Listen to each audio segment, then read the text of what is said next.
Hello, the internet. My name is Wesley, and welcome to episode 12 of the increasingly difficult to shoot donation synth project. I'm building out a full analog modular Kosmo format synthesizer. It's totally DIY with 3D printed panels, my own woodworking, and we're giving it to the Synthesizer Library of Portland to be able to use in their studio so that anyone who comes through during studio hours can play it. Anyway, this has become a little bit difficult to shoot because it's so bulky, but you can see right here, this is the module that we're going to be discussing today. It is a dual buffered attenuverter. Now that sounds a little fancy or a little mysterious, but I'll explain what it does.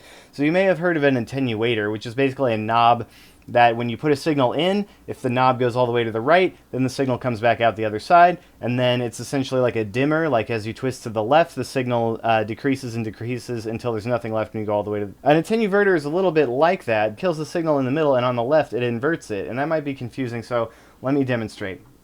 Right now I have a stereo patch going on, so if you've got headphones or speakers or whatever, you should be able to hear sweeping the right, sweeping the left. And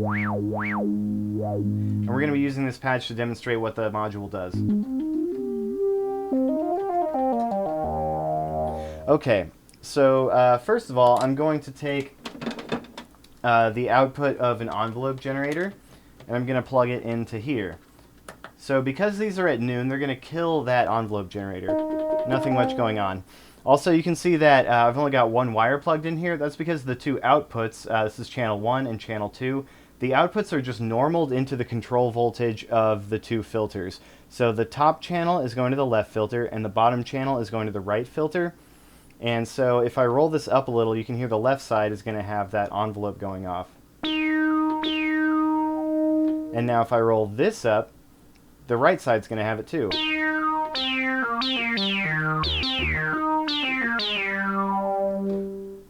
So the reason why this one cable is going to both of them is because the input here is also normaled to duplicate itself in the input of channel 2 if there's nothing in channel 2. And if you plug something into channel 2, then they'll be totally independent of each other.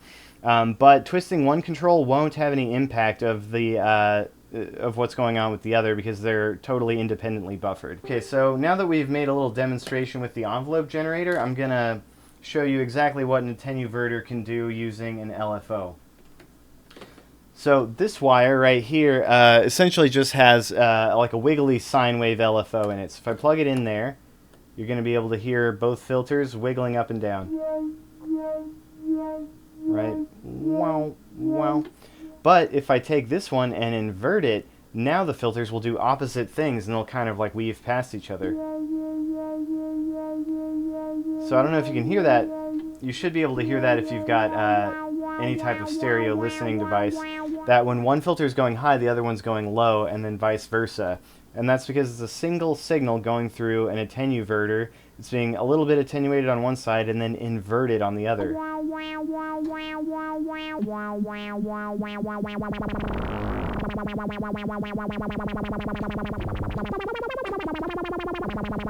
And I can control that with that foot pedal that we made in one of the previous episodes. So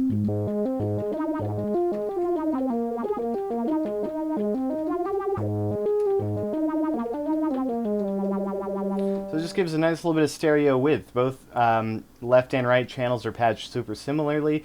They're just different enough that you can hear something different going on in each ear, which I think is really fun. But let's say I wanted to have two very different things going on. Well, I can take this patch cable and, for example, I will get the triangle output of one of the oscillators, and I will put it into channel 1, and I'll have the little LFO going on channel 2. And I'm gonna go ahead and break this up so that it's just one voice going at a time. One, I've got like the oscillator modulating the filter, so you get that crazy texture that.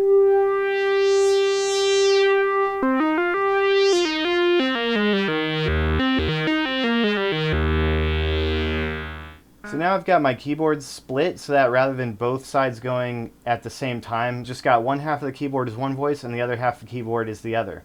So one half of the keyboard has this LFO going into it. And now the other side has this oscillator filter modulation.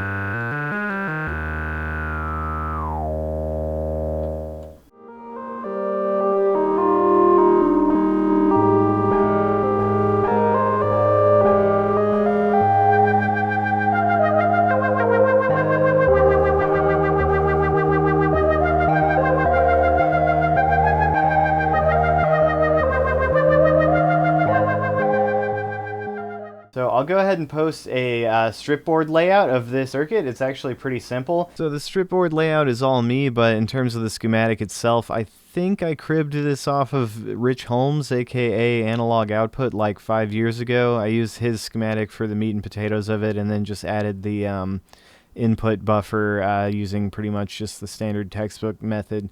So it's not like super innovative circuit. This is pretty much all stuff straight out of the textbook, but you know, hey, sometimes textbook circuits get the job done, and shout out to Rich Holmes. It doesn't have trim, so it's not like perfectly zeroed out exactly in the middle, but you know, it's close enough. You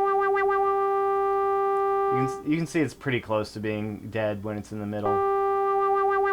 But you'd have to adjust the circuit a little if you wanted to have super precise control over it. So I hope this makes sense. With this module, you can take one signal, plug it in, and then send that signal to 2 different sources. It's totally independently buffered, and you can attenuate or fully invert those signals as well. Anyway, my name is Wesley. I hope you've enjoyed this, and feel free to subscribe. We're getting to the very end. I'm going to be covering my most ambitious module to date, which is this MIDI to control voltage converter that's going to have a lot of interesting features that I think people haven't seen too much in most of these like DIY MIDI to CV projects.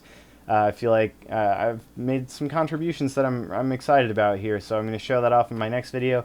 Until then, thanks again, and have a great day. Goodbye.